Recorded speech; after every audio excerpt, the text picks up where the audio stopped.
Seguimos con la conferencia que lleva por título El futuro del sector cerámico ante los objetivos de descarbonización en Europa, que nos la va a presentar Pedro Fresco, director general de ABAESEN. Muchas gracias. Muchas gracias. Buenos días a todos.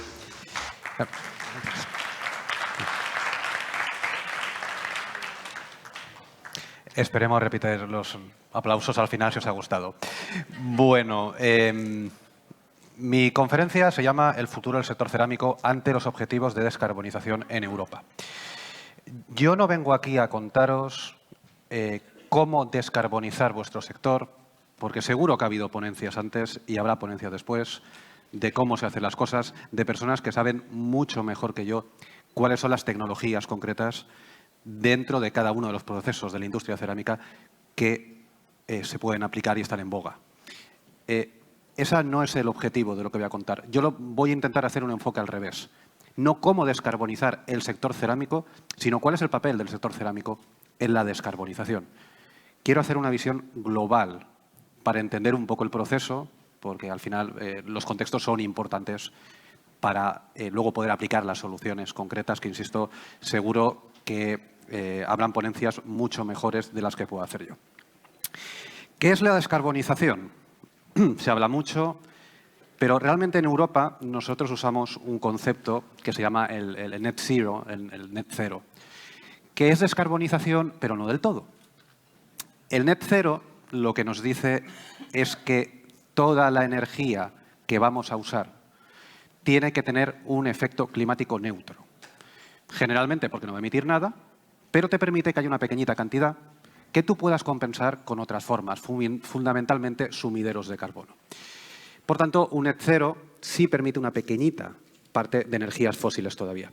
Este es un ejemplo de Bloomberg de cómo sería un net cero en Europa, que pasaría de una Europa, esto es energía primaria, ¿de acuerdo? Pasaría de una Europa donde prácticamente el 70% son energías fósiles a una Europa que estaría alimentada fundamentalmente por el viento, por el sol y por la bioenergía. Ahí este net zero no se ve muy bien si queda algo de gas o no. Eso seguramente lo veremos mejor en esta segunda imagen que viene de Wind Europe y no habla de energía primaria, habla de energía final. La diferencia entre energía primaria y energía final es que la energía primaria es lo que contiene la energía, ¿de acuerdo? El sol, el viento, el poder calorífico del carbón. Y la energía final es cómo nosotros lo vemos en nuestros consumos, como gasolina, como gas, como electricidad. Esto seguramente es mucho más visual y aquí se ve que este es un ejemplo de net zero como tantos hay. Y aquí cada maestrillo tiene su librillo. Pero este me gusta porque más o menos lo que nos dice es que el consumo de electricidad, que hoy es el 25% de nuestros consumos energéticos, va a pasar a ser más del 50%. Ahí pone el 57%, es una cifra relativamente razonable. Después sí va a quedar un poquito de petróleo, va a quedar un poquito de gas, veis el 2, el 1%, eso se puede permitir para 2050, se puede permitir en un net zero. Hay una parte de calor distribuido, de bioenergía un poquito más importante. Ahí pone con captura de carbono, pero bueno, no será necesaria.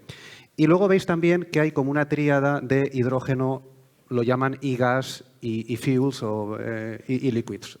Al final son derivados del hidrógeno verde. Son formas químicas distintas para poder ser usadas pues en combustibles líquidos, en amoníaco, etcétera, etcétera. Esto no es un dogma, no sabemos cómo va a ser 2050, pero sí que está bastante claro que del 25 de electricidad pasaremos a más de un 50, no sabemos cuánto. Cuanto más electricidad habrá menos de hidrógeno y menos de sus derivados y quedará una porción muy pequeña de fósiles con bioenergía en la medida de lo posible y bueno, esto aquí no se ve porque está dentro de la electricidad, podría haber algo de energía nuclear. Una cosa importante quiero contar aquí. Si esto es el net zero, y más o menos será así, y hay un 2% de petróleo y un 1% de gas, claro, todo el mundo puede decir, bueno, pues yo quiero ese 1% para mí. No, pues bueno, y un poco la visión de esta, yo lo que quiero transmitir es que va a ser muy difícil que el 1% ese nos toque a nosotros. Eso va a pasar, eso va a quedar para los sectores más difíciles de descarbonizar, pero que nadie tenga la pretensión de que a la vista de 30 años lo poquito que quede de fósil le vaya a tocar a él, porque se equivocará. No va a ser así. Eso acabará donde no haya más remedio o donde la tecnología no haya llegado. Este es el contexto general, el Net Zero. Y ahora, pues, si lo aterrizamos al sector cerámico, que esto lo conocéis vosotros mejor que yo, tenemos un problema. Y tenemos un problema porque el sector cerámico consume 1,4 teravatios de electricidad en España. Esto es mucha energía, es mucha electricidad. Yo durante muchos años de mi vida me dediqué a vender grandes contratos de electricidad. Ya querría yo haber tenido una cartera de 1,4 teravatios, no la tenía. Pero es que de gas natural se consume el 14. Es 10 veces más que el consumo de electricidad. Y este gas natural no es fácil de sustituir, y lo sabéis vosotros mejor que yo. Esto no es una caldera de gas de una casa. Esto no es un calor de baja temperatura en muchos casos. Estamos hablando de procesos de mucha temperatura, muy difíciles de descarbonizar. Pero hay que descarbonizarlos. Y esto es un problema. Y por eso la cerámica es uno de los sectores, como otros muchos industriales, no sois el único, donde la descarbonización es más complicada. Pero que sea más complicada no quiere decir que no vaya a llegar. Evidentemente va a llegar. Al final, para descarbonizar este consumo de gas, hay 3 vías fundamentales. Una es electrificar, otra es el hidrógeno verde, que me imagino que ya habéis hablado de él, y una tercera es usar biogás, biometano, que básicamente está muy bien porque puede sustituir directamente al gas natural fósil que se está usando. Esa es la tríada de ideas. Está la eficiencia energética, que al final es global para todos, y he puesto ahí en la esquinita la captura de carbono, que la he puesto entre interrogantes, porque siendo una solución que se está intentando, pues, aplicar, investigar, personalmente considero que está bastante... No está evolucionando, no evoluciona en los últimos años. Tengo serias dudas de que esta solución nos vaya a dar una solución real. Puede llegar, a lo mejor la tecnología nos da sorpresas positivas muchas veces. Yo no acabo de verlo. Entonces, al final, tenemos estas 3 cosas para poder descarbonizar. Pero cada una de las 3 tiene problemas. Y lo sabéis. La electricidad, ¿qué problema tiene? Uno fundamental, infraestructura eléctrica, luego lo veremos. No hay infraestructura eléctrica para electrificar esos consumos energéticos. No quiere decir que no la vaya a haber, pero hoy no la hay. Hay una cuestión de precio. 1 kilovatio hora, 1 megavatio hora de gas era mucho más barato que uno de electricidad antes de la situación terrible que sé que estáis viviendo. Pero es tradicional en todo el mundo. Por eso no se electrifica, por eso el gas se mantiene en muchas partes. Y luego no tenemos un nivel de madurez tecnológica suficiente para todos los procesos de una industria como la cerámica que se puedan electrificar de forma económicamente viable. Técnicamente sí que se considera el sector cerámico como un sector potencialmente 100% electrificable, pero luego cuando aterrizas a la realidad de la tecnología, las cosas tienen unos costes y unas cuestiones que no son tan fáciles y vosotros lo sabéis bien. Con el hidrógeno pasa un poco lo mismo, es una tecnología incipiente, con lo cual es cara. Y es cara, y es lógico que sea cara porque es incipiente. Y además tiene problemas logísticos en el sentido de que no es lo mismo transportar el hidrógeno que gas, no vale la misma logística y tampoco vale el mismo capital que tenéis. No se puede usar un quemador de gas y meterle 100% hidrógeno, ¿no? Y esto es un problema porque obliga a una transformación, como en el caso anterior. Y luego el gas biometano, que es el biogás o el biometano, que es la forma más fácil, está muy bien porque lo puedes sustituir directamente, pero es un recurso escaso, luego lo veremos, y tiene un coste superior al gas fósil. Esto es la situación estándar. Hemos visto hasta hace prácticamente un año cómo el enorme precio del gas natural llegó a alterar y llegó a estar más barato el biometano. Pero lo normal es que no lo sea, es que sea más barato el gas fósil. O sea, todo tiene problemas y pues creo que sois conscientes de esto. Voy a ir uno a uno, muy fácil. Biometano, empiezo por el final. ¿Cuál es el problema? Fundamentalmente la escasez. Este gráfico que veis aquí viene de la Ruta Valenciana del Biogás, que en mi vida anterior impulsé junto con la directora general de Cambio Climático para intentar potenciar el biometano en la Comunidad Valenciana, fundamentalmente porque tenemos sectores que lo necesitan y vosotros sois un sector que lo necesitáis. E hicimos un estudio de potencial.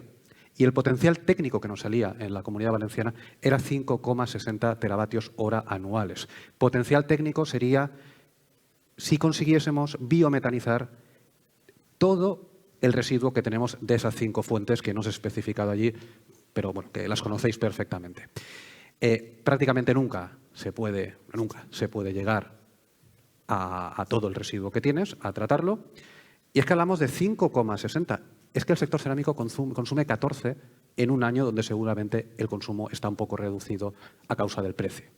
Entonces, no hay biometano en toda la Comunidad Valenciana para el sector cerámico. En toda España sí lo habría.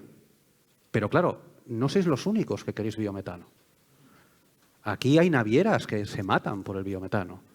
Hay sectores que se matan por el biometano. Esta va a ser una solución que va a solucionar parcialmente vuestros problemas.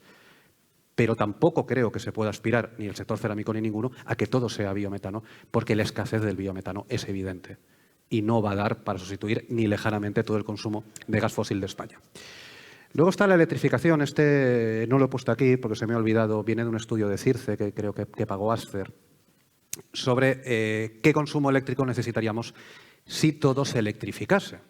Entonces pasaríamos del teravatio y medio que hemos visto a más de 10 teravatios hora de electricidad anual.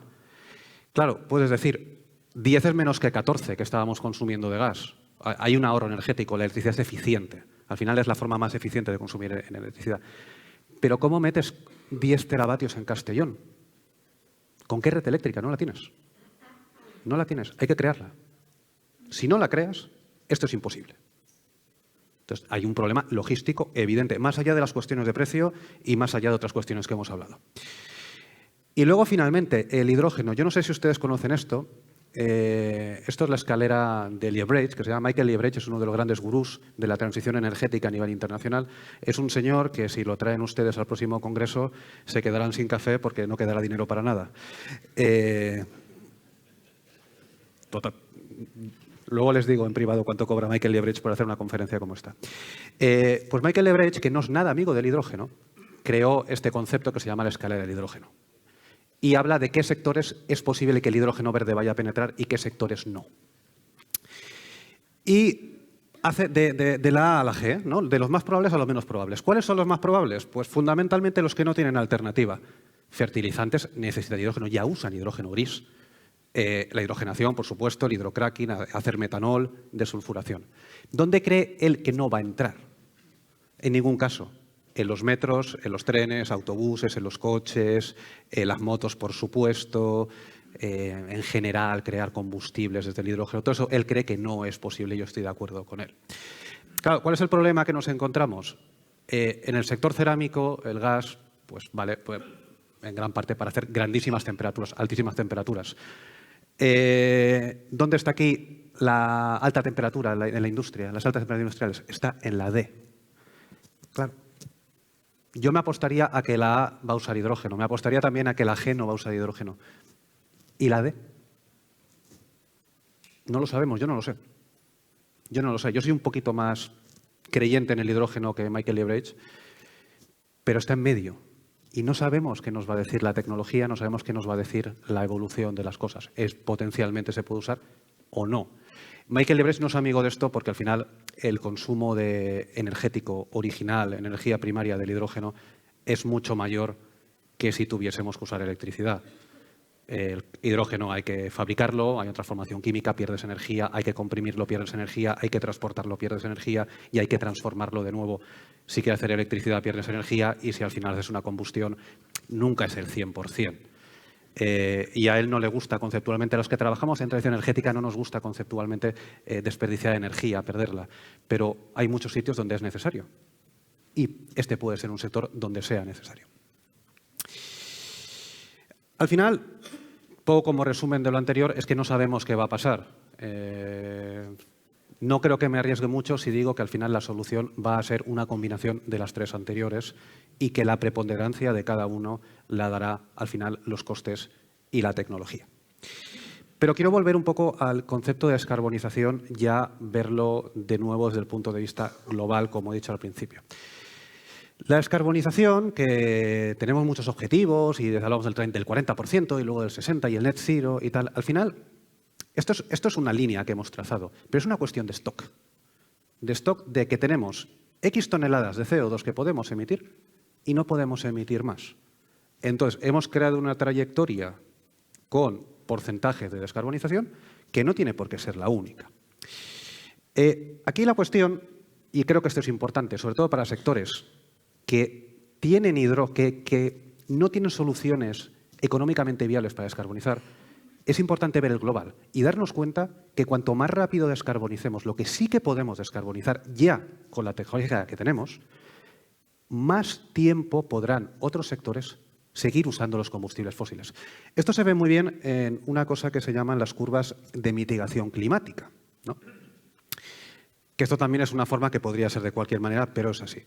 Estas curvas nos dicen un poco, bueno, lo están viendo ustedes, cuanto antes comencemos a declinar los consumos, los consumos energéticos, pero también más suave será la caída y, por tanto, durante más tiempo podremos usar combustibles fósiles. Si hubiésemos comenzado a declinar en el año 2000 las emisiones del mundo, posiblemente podríamos llegar hasta final de siglo con sectores consumiendo gas y haciendo emisiones y consumiendo petróleo. No hubiese pasado nada. Como no ha pasado y seguimos subiendo, cada vez la curva es más peligrosa. Esto es para grado y medio. Si hubiésemos una de 2 grados sería un poco distinta, pero el concepto es el mismo. Y a mí aquí la idea es la que quiero vender. Cuanto más rápido vayamos donde ya podemos ir, descarbonización de electricidad, transporte de vehículos ligeros, climatización y en industria calores de 300, 400, 200 grados que podemos electrificar y tenemos otras soluciones, cuanto más rápido vayamos para eso, más calma podemos tener para descarbonizar sectores que tienen dificultades como el suyo. Y por eso quería traer aquí esta visión de la descarbonización como un todo, como un global, porque al final lo que hagan unos y lo que pase fuera de las paredes de nuestras fábricas también nos va a acabar afectando a nosotros, en tanto en cuanto vamos a tener más posibilidades para ir descarbonizando. Y estas son un poco las 3 ideas que quería comentar. Primero, la descarbonización afecta a todos, no nos vamos a librar, no vamos a coger ese 1% de gas, no va a ser para nosotros, tenemos que tenerlo claro. La segunda idea es ver esta descarbonización de puertas hacia afuera de nosotros mismos. Cuanto más rápido vaya a los demás, mejor nos va a ir a nosotros porque nos va a dar más margen. Pero cuanto más avancen los demás, más avanzará la red eléctrica, más infraestructuras de hidrógeno verde habrán, mejores economías de escala generaremos. Y, por tanto, cuando llegue nuestro momento para descarbonizar definitivamente, nos encontraremos frente a unos costes y unas infraestructuras que sí serán adecuadas para que podamos hacerlo. Que descarbonicen otros y lo hagan rápido es importante para los que no podéis descarbonizar tan rápido. Y este mensaje me gusta traerlo aquí, a un sector como la cerámica y a una provincia como Castellón, porque todos ustedes conocen, que son de aquí, cómo la provincia de Castellón tiene un cierto rechazo en algunos sitios, pues tanto a las redes eléctricas como a las energías renovables. Y muchos de mis asociados, como Abaesen, pues lo viven y tienen muchas dificultades. Y a nosotros nos gustaría, o a mí me gustaría, voy a decirlo yo, voy a personalizarlo, un poco que tengamos esa visión de conjunto de que cuanto más rápido vayan las renovables, cuanto más rápido vaya la electrificación del transporte, mejor le va a ir también al sector cerámico, por estas cuestiones que estoy tratando aquí. Y me gustaría, vengo aquí a sacar un SOS a veces, ¿no?, a pedir ayuda a la industria cerámica para pues, tener una visión positiva y una visión estratégica de la descarbonización. Y no solo mirar, ¿no?, hacia las necesidades de nuestro sector, que es absolutamente natural y lo entiendo, sino también mirar un poco a la globalidad y al colectivo, porque lo que pase fuera de las paredes también afectará al futuro de lo que hagamos nosotros, ¿no?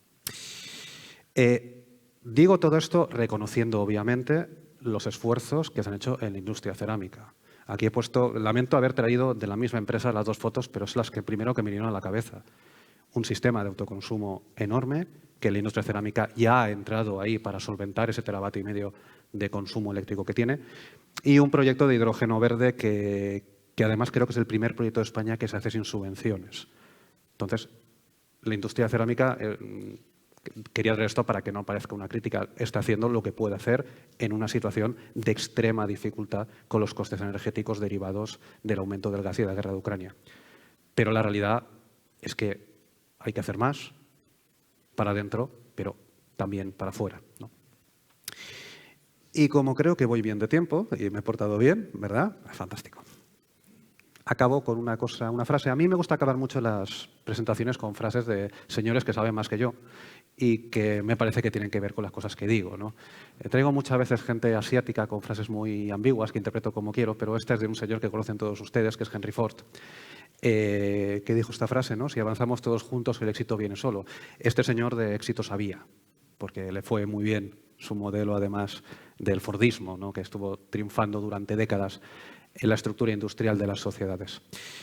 Traigo la frase por insistir una vez más en el criterio de la globalidad. Si avanzamos todos juntos, nos irá mejor a todos. Si otros van rápido, si hay muchas renovables, si hay mucho hidrógeno, si hay mucha electrificación del transporte de las bombas de calor, a las industrias que tienen más dificultades les acabará yendo mejor. Y me gustaría insistir una vez más en esta visión estratégica. Este es un barco en el que estamos todos. Nosotros no vamos a consumir la energía, no vamos a usar la energía de aquí 30 años como ahora. El mundo va a cambiar. Lo está imponiendo no solo el cambio climático, lo está imponiendo la propia geopolítica del mundo, con todos los problemas que ustedes conocen derivados de la guerra de Ucrania y de las tensiones con Oriente Medio y de todo lo que está pasando. Es una necesidad por independencia energética y esto va a pasar. Y la mejor forma de que pase, de la forma más suave, mejor para todos y más productiva, es que pase con todo el mundo coordinado y todo el mundo empujando en la misma dirección. Y de ahí la frase que traigo de Henry Ford. Y hasta aquí mi ponencia con minutos ganados. Gracias.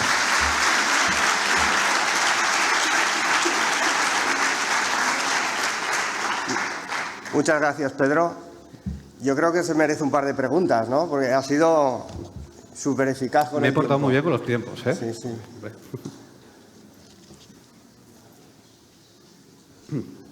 ¿Qué le podemos consultar? Va.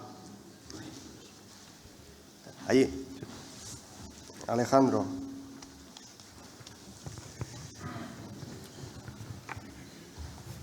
Hola, Pedro. Hola.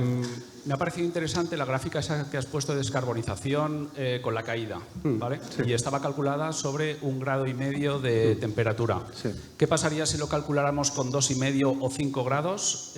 Y si hay estudios de consecuencias de esos aumentos.